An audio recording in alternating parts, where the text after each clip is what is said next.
Welcome to Penrose Learning, where we make understanding easy.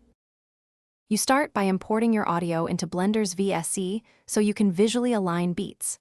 First, switch to Video Sequence Editor and choose Add Sound. Locate the file and confirm sample rate. Once done, make sure the project frame rate matches your intended export FPS and set the timeline start frame where the track should begin. You do this now because precise frame alignment depends on matching FPS and the audio start point. This prevents drift and simplifies later keying. Next, identify timing by listening and placing markers at each beat or important musical event. Press M to drop markers while playing. Then enable the waveform overlay and zoom in so you can nudge markers to exact sample-aligned positions.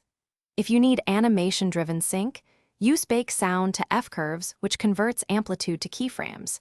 This lets you drive object properties or shape keys. Make sure to test short segments repeatedly, so markers match audible transients accurately before animating objects.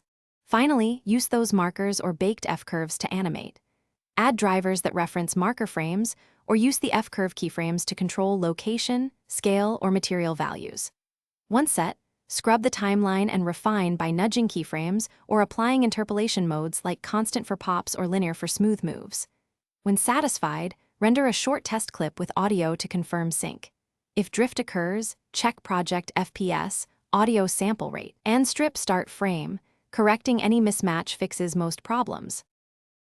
Thanks for watching. If this was helpful, leave a like and consider subscribing. See you next time.